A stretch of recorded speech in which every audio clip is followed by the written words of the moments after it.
none of my friends really ever questioned it. They're just like, oh, she has arthritis, whatever the hell that means. I think it's important to see people that look like us and are able to do interesting things and hear how they were able to, because it's so easy to see someone that is sick and competing at the Olympics, or is sick and is the founder of a company and go, well, they can't be that sick. But the fact of the matter is they have found ways to support themselves in order to do that. You want to learn how to have brownie points with your future in-laws? What he did. Welcome to Calling in Sick. I'm Alex Wilderson, and I'm your host. If you've been following along on my socials, you probably know that I've been calling in sick from launching this podcast for about a month.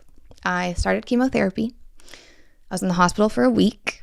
I've had a pretty atrocious chronic pain flare-up. And I just lost momentum/time to maybe launch this thing, but I'm back. I am on my feet and I'm ready to go.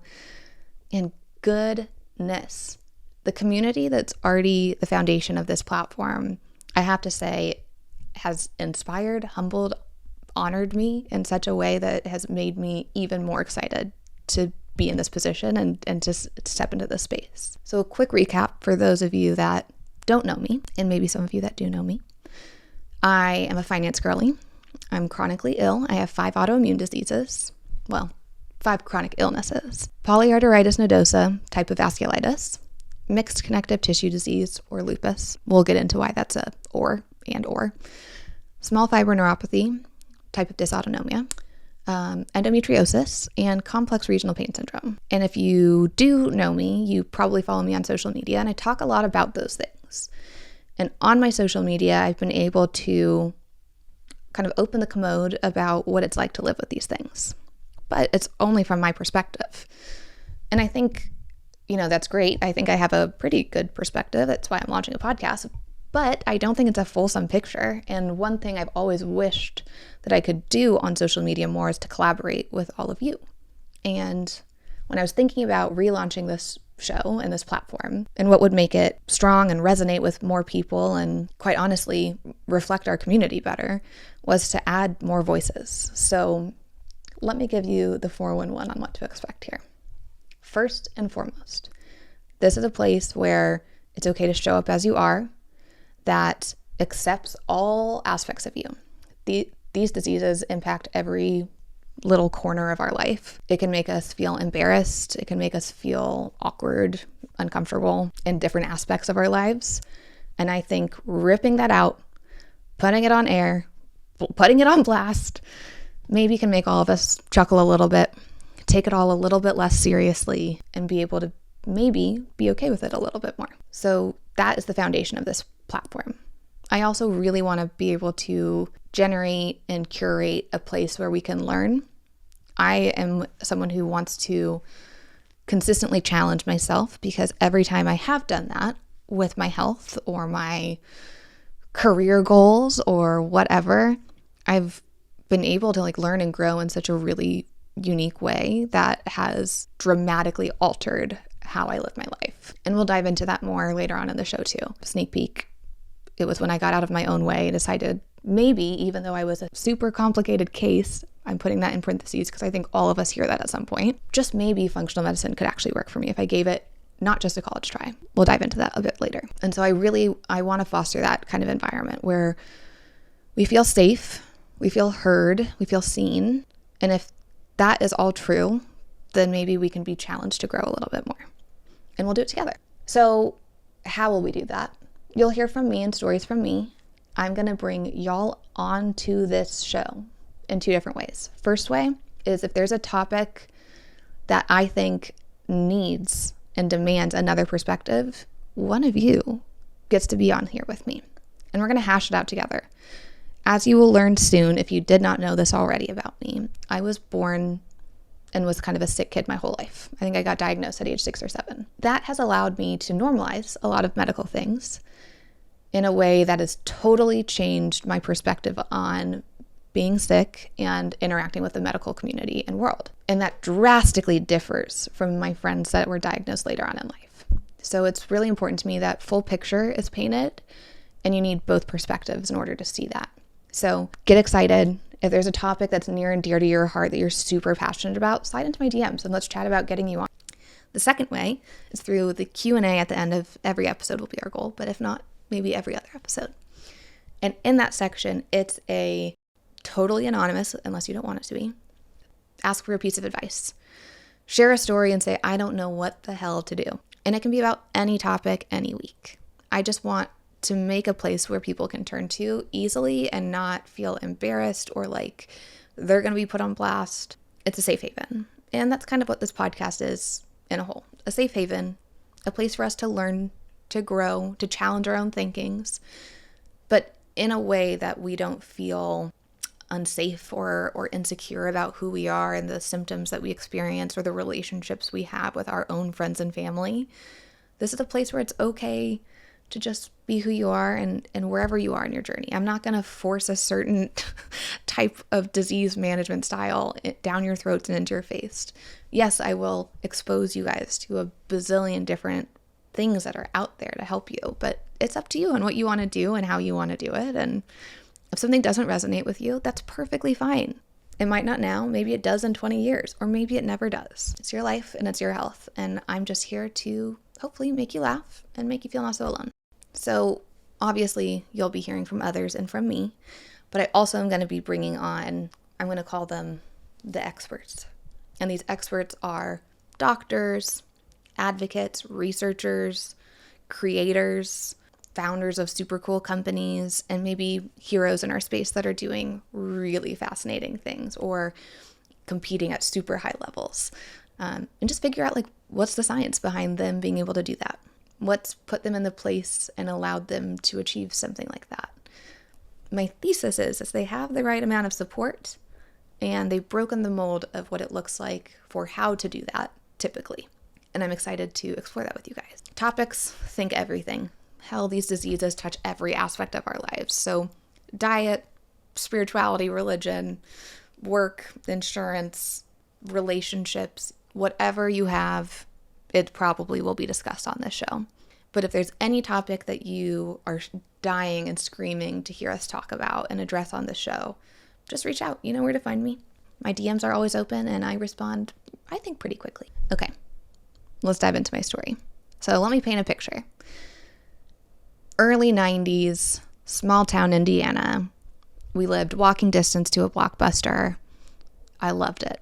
I was a pretty quirky, curious, nerdy kid, a little shy. I know, shocking now. I have a podcast and I'm very loud on social media, but I was very shy then. I really liked being at home with my family. I had about 13 food allergies, eczema all over my body, and was running 1 million miles a minute then as I am now.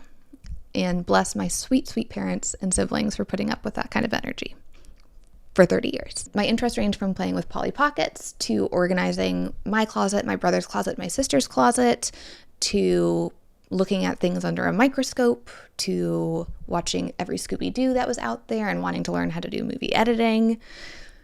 I was a happy kid. I also had crippling anxiety and wanted to control everything. And you know when you see those little kids and they're just having a meltdown because the pencils aren't totally aligned in the right way? That was me. I was that child, and I still am that person and soul. And I would play hard, I would love hard, and unfortunately I was sick hard too. And I would be coming home from recess or from school, and my mom and dad would look at me and I'd have a new ache or ailment probably every other day.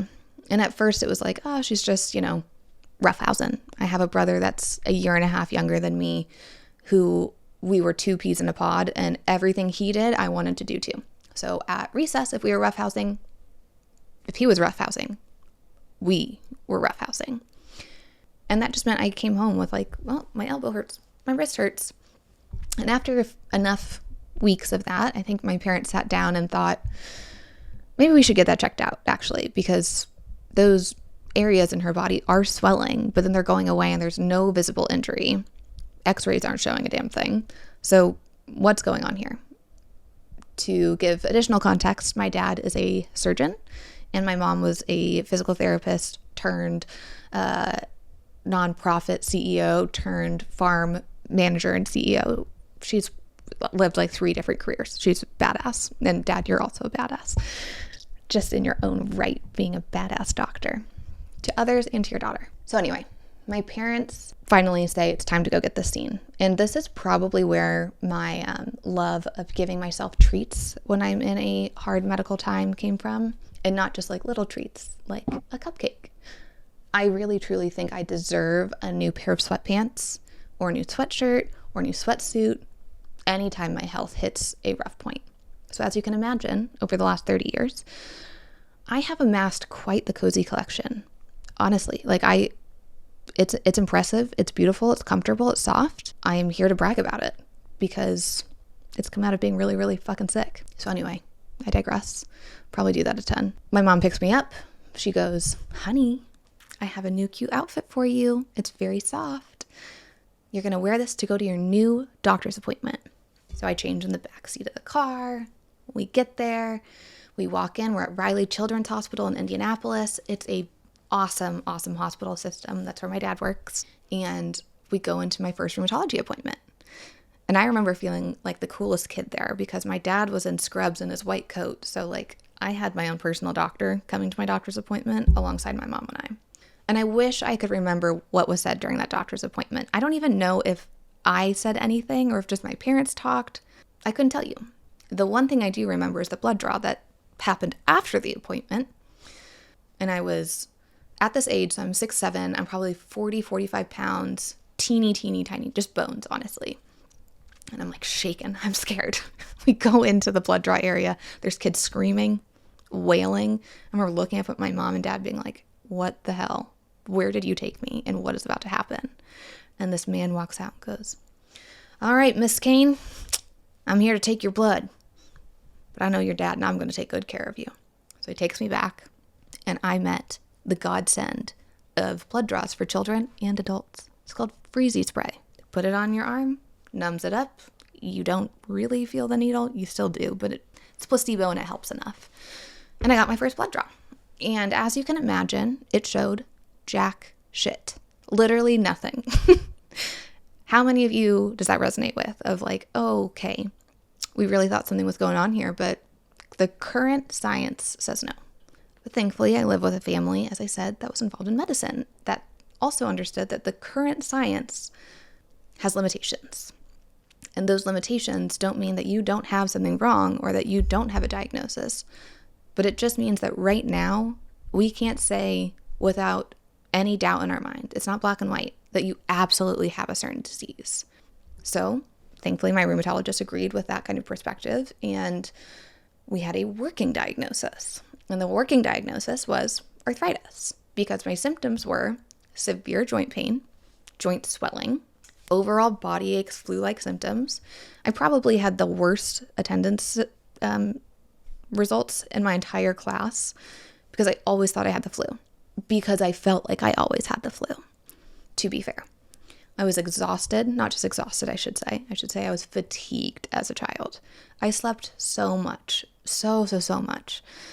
And it wasn't just like I'm a little kid, I don't want to get out of bed in the morning. It was like sleeping in until noon or 1 p.m. every single day if I possibly could. Exhausted. So my sweet family, they're like, all right, let's patch this kid up. The rheumatologist, my parents, we all decide we're going to start high dose indomethacin. And that helps for a while. At morning, I'd get my morning pills, which I didn't know how to take, so we would undo the pill, dump it into a little cup, fill it with water, and I would toss that back. I would have that again at lunch at the school nurse office, and I'd have it at home at dinner 3 times a day until I think later on in elementary school. Even though I had to go to the nurse's office every single day at lunch, I don't think I thought that much of it because I was already going to the nurse's office a ton saying I didn't feel good and I wanted to go home. And thankfully that nurse knew my parents really, really well. Again, small town in Indiana. And everyone knew that something was going on with my health. And so people gave me a break for the most part. And beyond that, I didn't really put too much thought into this arthritis diagnosis. I had food allergies. Those were public enough. We did a teach-in. My mom did a teach-in for my class and brought them all Subway to learn about safety with peanut and tree nut allergies. And I love you, Mom, but that was so embarrassing. So I didn't want to tell anybody else that I had arthritis, which is what everyone's grandparents had. And that made me a weird kid. I was already kind of weird, quirky.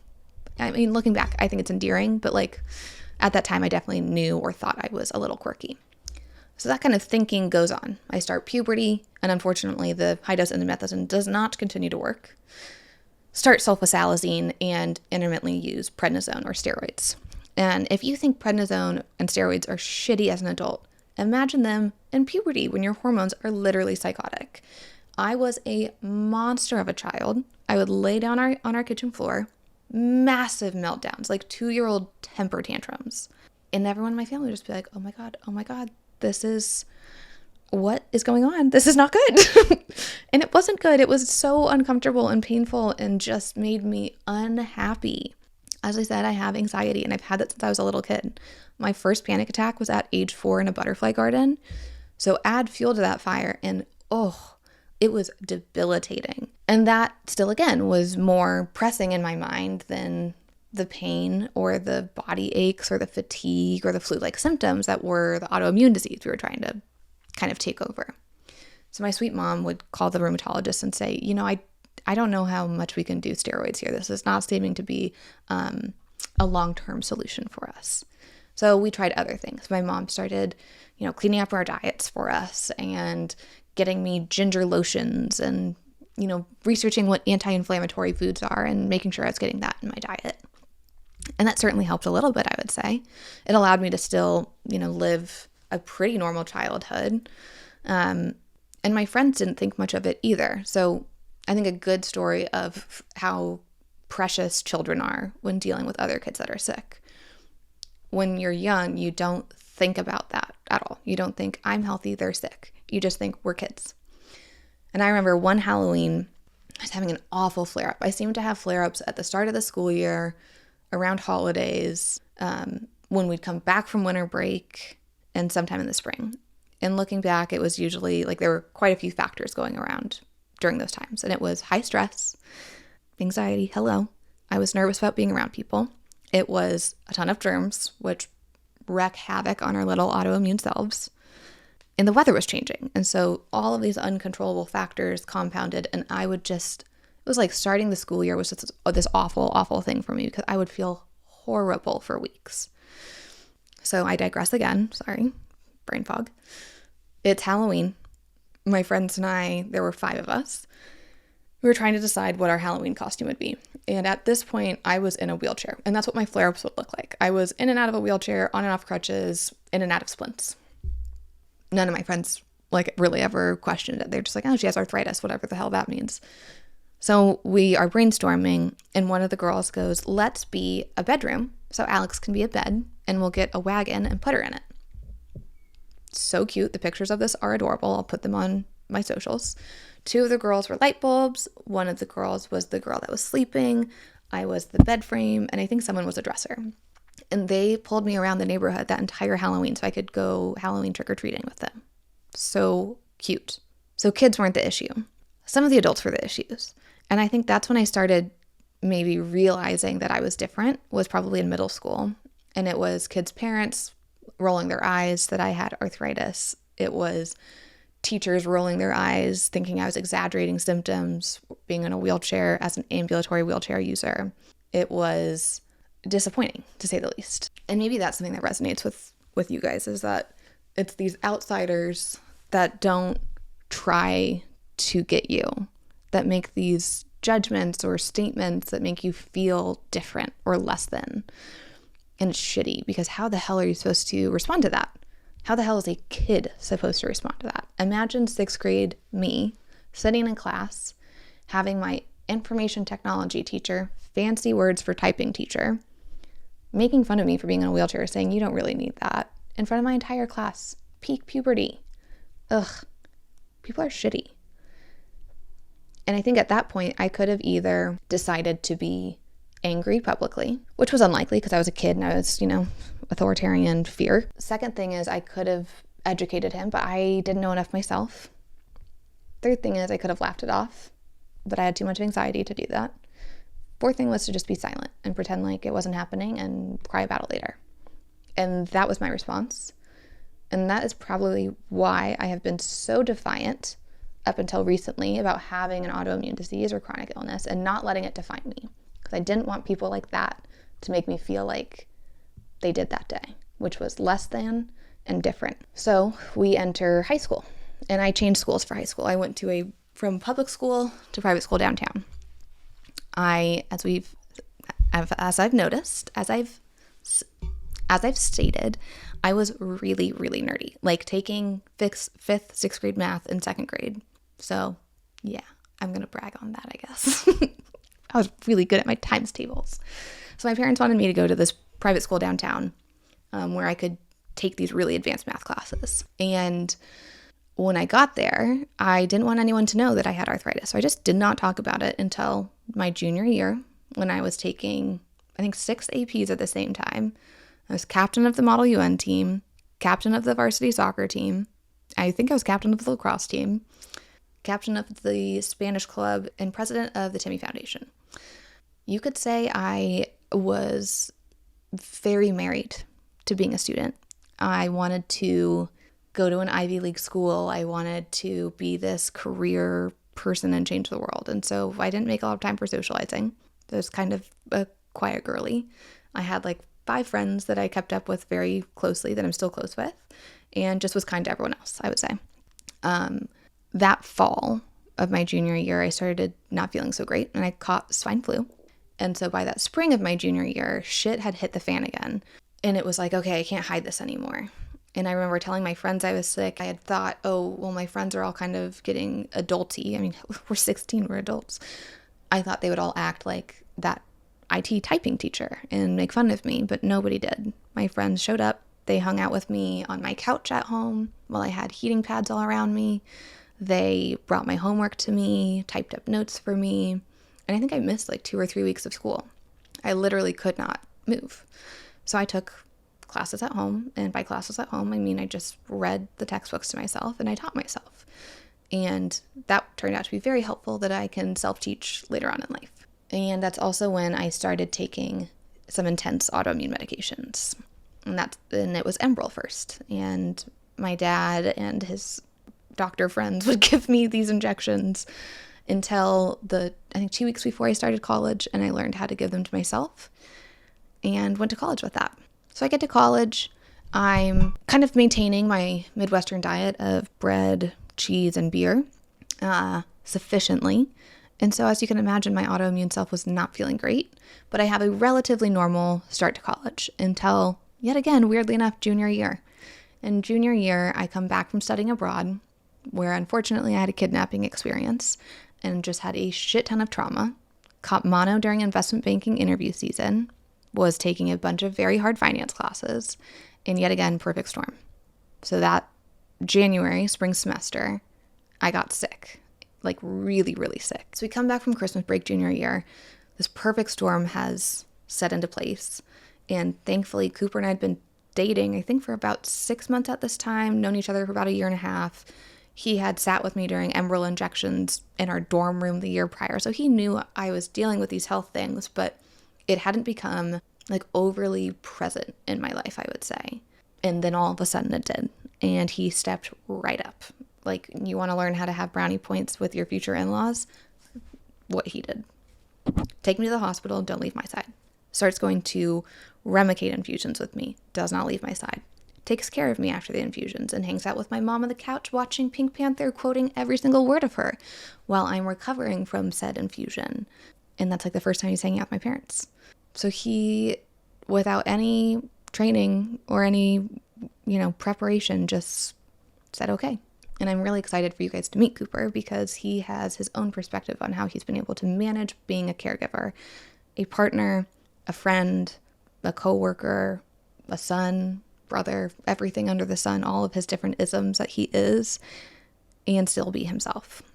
But that's his story to tell on a different day. And I think that those moments leading up, it goes basically like, I'm sick and I don't care about it, but I'm doing things to make myself feel better that are only Western medicine. Then college comes around, and all of a sudden I can't pretend like I'm not sick anymore. And that kind of is the beginning of, like, I don't know, when you get diagnosed, I truly believe you go through this curve of grief. And it's denial, anger, depression, acceptance, and peace, or something like that. Denial was my first 15 years of my life. And then I got angry because fuck it, I was not going to be sick, and I was not going to let this define me. So I charged forward with my plans to be an investment banking career woman. And had I looked back and not been so competitive with myself, had such an ego that I could do anything and be anything I wanted in the way I thought I could be, maybe it would have been a little easier and a little different for me.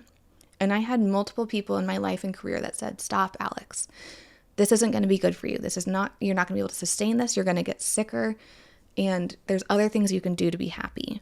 But I am historically stubborn, proud, and defiant. And so when I was faced with those things, I said, fuck you, and no. And so I stood forward with my plans. I started investment banking, and I decided, I shouldn't be doing infusions that I need every 4 to 6 weeks. That's too much time to take off from work. I'll take that drug that I just failed and stopped working for me, and that should be fine. Of course, that bit me in the ass. And then I had some cases of sexual harassment at that said job, and it was so brutal. And that only exacerbated things. I wasn't sleeping, caught strep. It was active for a long time, and boom, I get diagnosed with this degenerative form of fucking vasculitis. And looking back, I think, are there things I could have done differently? And I'm sure there are. I'm sure there's a billion things I could have done differently. But I was young, and I was stubborn. And those traits, however much they led me into this path of becoming sicker, they also have allowed me to fight back that sickness time and time again. So, such is the duality of being autoimmune or chronically ill. Both things can be true at the same time. You can be angry about that and grateful. So anyway, I'm in the anger part of my grief curve. And then I realize I can't do this job anymore. I can't do this career anymore, so I have to quit. And I had an offer to join KKR, and I had to call them and tell them I could not come. And that kind of broke my pride. And I realized all of a sudden I was not on this trajectory and this path that I literally think I'd been working on since I was in high school. And it was heartbreaking. So I slept for about 6 months, moved to Austin, was near my sister, told Cooper I was moving down there. He joined me shortly after. And I think I was pretty depressed around that time, whether I was able to label it as that or not. But I slept for about 14, 15 hours a day. I had to get a dog walker to help me with my puppy because I couldn't even get out of bed. And I didn't really socialize. And now I'm like, oh yeah, that's depression. That checks out. And a couple of months later, I get diagnosed with this disease that is life-altering. If the arthritis mixed connective tissue bucket wasn't already and I could kind of avoid that, I could not with this. It was life-altering. And I know I just said that, but I got the phone call that was, you could die in 5 years if you do not take this seriously at age 24. To which my sweet, sweet now husband responded to, well, we should probably get married then, and proposed to me. Love you very, very much. And that started kind of now, I would say, this next phase. So I bang through the depression. I medicate. I go to therapy. I start working on myself. I get out of the depression. I still get waves of it here and there. I talk about it very openly. I call them my blue days or my blue periods. And they suck and they're hard. And I'm glad I have the friends and family and support that I do and the tools that I do now to get through them. But after that, I hit acceptance. And that acceptance started probably right before I started the most aggressive treatment that I have for all of these diseases, which is called Cytoxin. And I just realized, why do I need to hide my health? Why do I need to have shame around this? There's so many people out there that have these stories that don't talk about it because they think others see them as less. And maybe we talk about that a little bit now, but definitely more in a later episode. Why society has deemed chronically ill people as lazy, as that they brought it onto themselves and have done something to cause this, are exaggerating their symptoms, are pain seeking or drug seeking for pain medication. No, I'm sorry, that's horseshit. Absolute horseshit. We are none of those things. We are people that have not been taken seriously because the current, to quote my parents, the current medical system does not fit with helping our cases. We are, in Western medicine, pushed out into different kinds of buckets of specialists. And if you're chronically ill, you need someone that's looking at that whole picture and understands you, that takes your pain seriously, takes your symptoms seriously, and helps you. But we're still in that fight to get to that place because it takes people on average 5 to 7 years to get diagnosed. During that time, Most of us are gaslit quite a bit and told that it's just anxiety, it's just in our heads, that the pain can't possibly be that bad. And it's pretty devastating. And that's one of the goals out of this show, is to change that. If we can get loud enough and do some work, share our stories, and, show face, it's undeniable. 1 in 3 of us has a chronic illness after all. That's a lot of people suffering. Might as well be honest about how it is if we want to make it a little bit better for each of us or the next generation of sick people. So from what started as some OOTD posts on my social media during COVID, turned into me sharing everything about my health.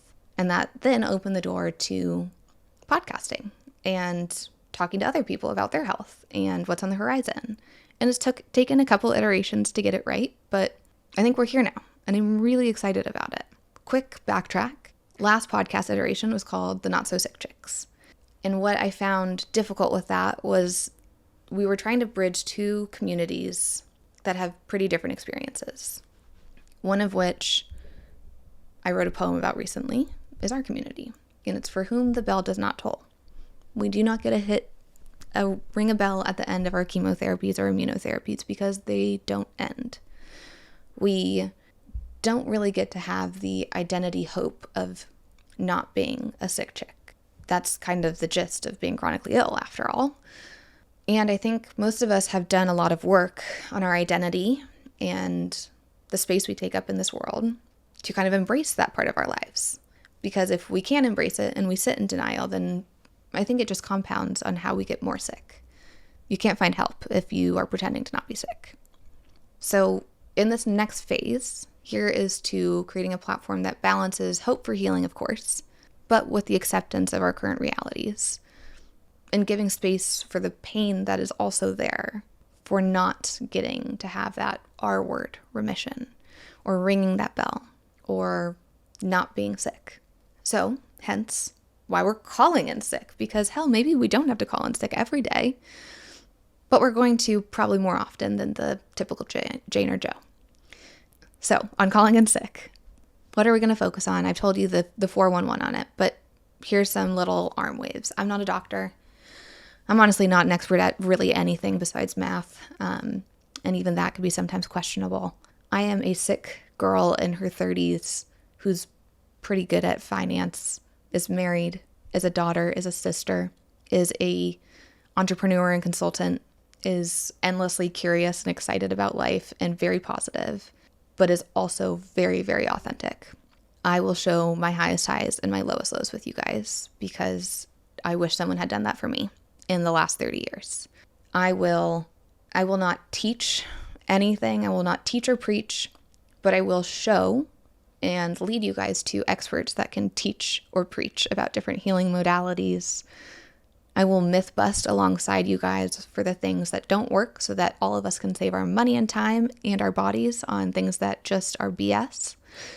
And I will hopefully emphasize how unique each of our journeys are because we are each snowflakes, and that is why it is so ambiguous to treat us. And then I also hope that I can challenge the way that we think, because every time I've done that, I have set in motion a new direction for healing for myself that has been notable. One of those was, I think somewhere during 2022, 2023. And at that time, I'd been told I was so complicated by enough doctors that I believed it. Believed it that nothing else could work besides Western medicine, and even that could be failing me. But I hit a wall one day when insurance denied a certain medication. And I said, fuck it, I'll try everything else while this is in battle of getting approved. And that medicine did not get approved and still has not gotten approved, and it's 2 years later. But what it did do is it opened the door for me to try functional medicine truly, do the research, find the right person to help me do this, to do energy healing and trauma work, and really see the repercussions that come out of doing that, and to try actually fixing my diet and focusing on lifestyle things that I can do. And in that bucket of time, of course, I was still doing Western medicine and making myself feel better because I don't want to have my organs die and fail.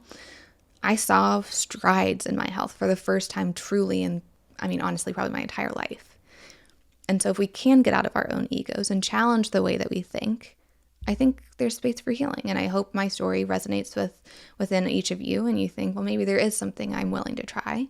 And I hope that whatever that is, I can show you that on our podcast, and you can learn about it here and connect with people that are interested in trying it too. And you can find an accountability buddy and dive into it together. So I'm excited to rip the Band-Aid off. This episode is kind of, a stack hands and let's go forward thing. So candidly, it's probably taken me about 4 times to record this episode.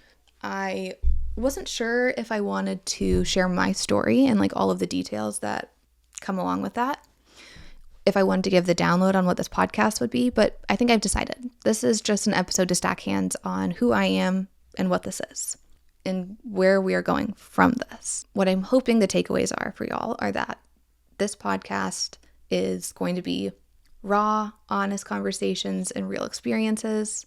You'll get to know the authentic me, and hopefully I'm just your guide along your journey of feeling a little bit better. And most importantly, that this show is for you and will be made with you. So basically what I'm saying is I want you to build this plane with me while we're flying it, and we'll make some very conscious goals of where we want it to go. But what that looks like at the end of it, I don't know. I don't know at all. All I know is that I want each of us to feel a little bit better, and if we can each help each other along that way, that's enough. That's totally enough. And I think we'll be able to do that by having raw, honest conversations and sharing real experiences. Okay, and that's all I have for today. I'm out of spoons, as we say in the autoimmune and chronic illness community. So thank you for listening. Please subscribe, like, follow on all the platforms. I'm on YouTube, Apple, Spotify, and our socials are at Calling In Sick Pod and at Alexandra Wildeson. Give it a follow because this week I will be doing my first giveaway for the podcast. It's going to be a Oura ring. I don't even have one, so excited for the lucky one of you that gets to take that bad boy home. And same time next week. No doctor's note required. Let's call in sick again.